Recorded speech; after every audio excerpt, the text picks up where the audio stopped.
بسم اللہ الرحمن الرحیم۔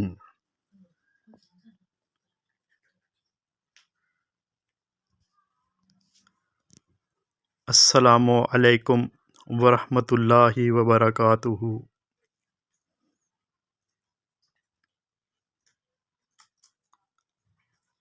ہمارا چینل قصہ کہانی میں آپ کو خوش آمدید۔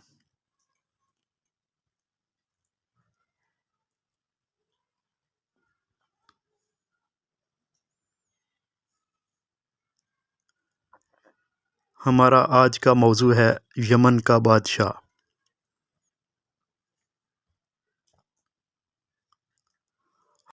حضور صلی اللہ علیہ وسلم سے 1000 سال پہلے یمن کا بادشاہ، جس کا نام تبا خمیری تھا،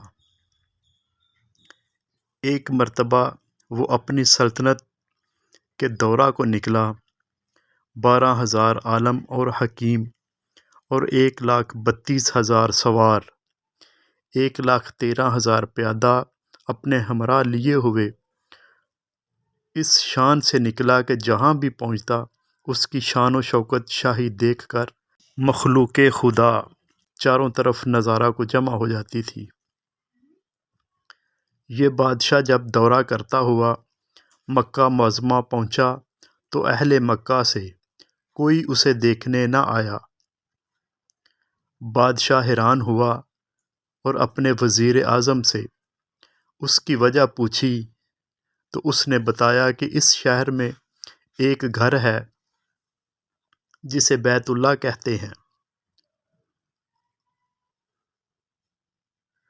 اس کی اور اس کے خادموں کی جو یہاں کے باشندے ہیں تمام لوگ بے حد تعظیم کرتے ہیں، اور جتنا آپ کا لشکر ہے اس سے کہیں زیادہ دور اور نزدیک کے لوگ اس گھر کی زیارت کو آتے ہیں اور یہاں کے باشندوں کی خدمت کر کے چلے جاتے ہیں۔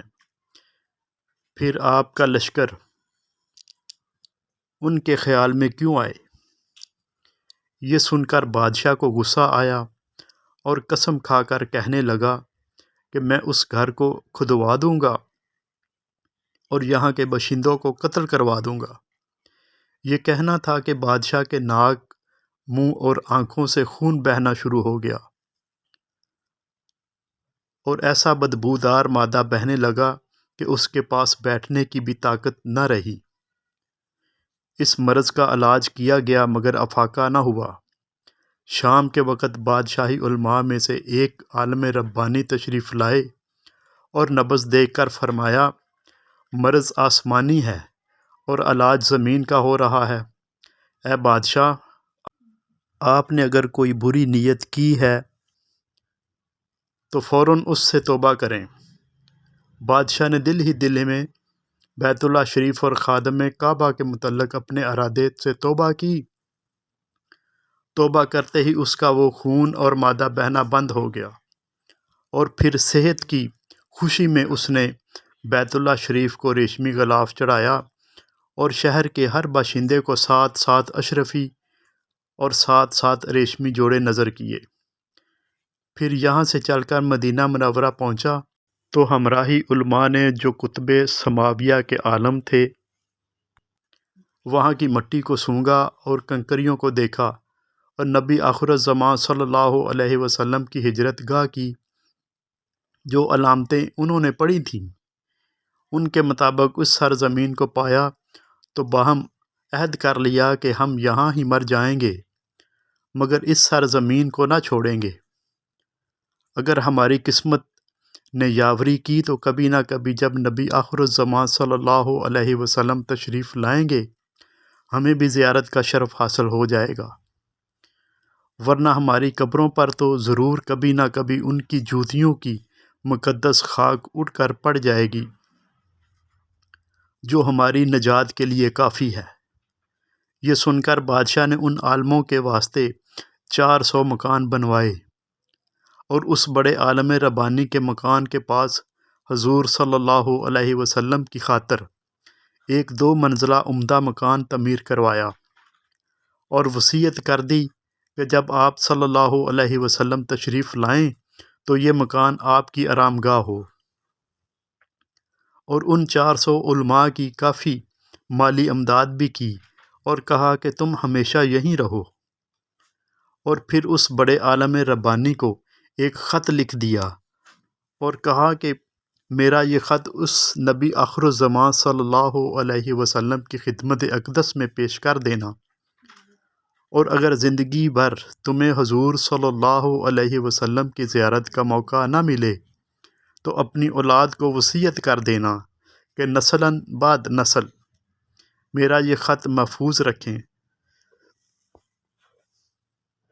حتیٰ کہ سرکار عبد قرار صلی اللہ علیہ وسلم کی خدمت میں پیش کیا جائے۔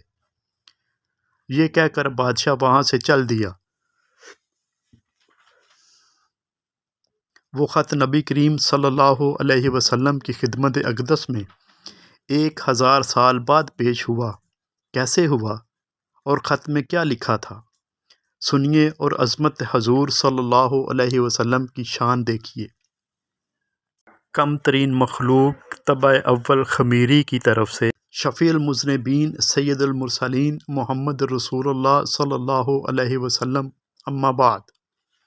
اے اللہ کے حبیب، میں آپ صلی اللہ علیہ وسلم پر ایمان لاتا ہوں، اور جو کتاب آپ صلی اللہ علیہ وسلم پر نازل ہوگی اس پر بھی ایمان لاتا ہوں، اور میں آپ صلی اللہ علیہ وسلم کے دین پر ہوں۔ پس اگر مجھے آپ صلی اللہ علیہ وسلم کی زیارت کا موقع مل گیا تو بہت اچھا و غنیمت، اور اگر میں آپ کی زیارت نہ کر سکا تو میری شفاعت فرمانا، اور قیامت کے روز مجھے فراموش نہ کرنا۔